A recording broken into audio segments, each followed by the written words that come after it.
A man starts walking east for 8 kilometers, then turns north and walks 6 kilometers, then turns west and walks 8 kilometers. How far is he from his starting point? তাৰমানে কি বুলি কৈছে যে এজন মানুহে কি কৰিলে প্ৰথমতে বোলে পূবলৈ 8 কিলোমিটাৰ গ'ল পূবলৈ এনেকুৱা ধৰণৰ কোৱেশ্যনবোৰ সলভ কৰোঁতে সদায় এই পূব পশ্চিম উত্তৰ দক্ষিণ বুলি এইটো আঁকিয়ে ল'ব লাগে সদায়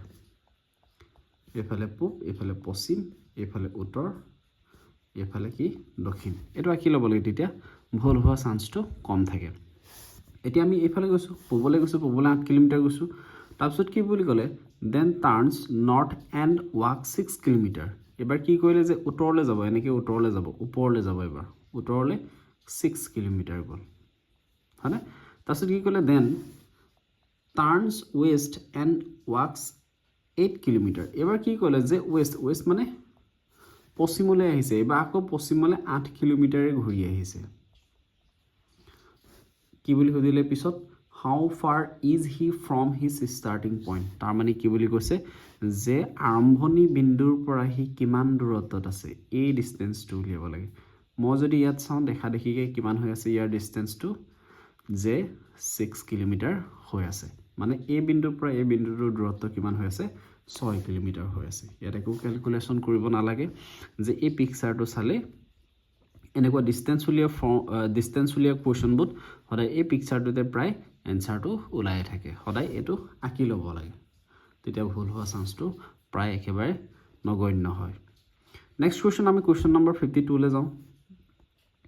52 কোৱেশ্যনটোত কি বুলি দিছিলে যে what comes next in the series 2,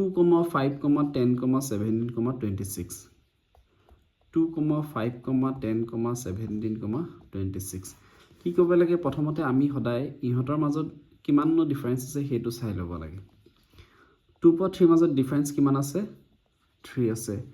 5 ৰ পৰা 10 ৰ মাজত ডিফাৰেন্স কিমান আছে 5 আছে 5 ৰ পৰা 17 ৰ মাজত ডিফাৰেন্স কিমান আছে 7 আছে 7 ৰ পৰা 26 ৰ মাজত ডিফাৰেন্স কিমান আছে 9 আছে এটা সো ডিফাৰেন্সবোৰ কেনেকৈ আছে ইয়াত 3 5 7 9 কিমানকে বাঢ়ি গৈছে বালু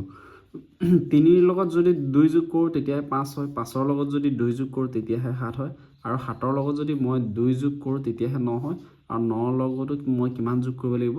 2 যোগ কৰিব লাগিব তাৰ মানে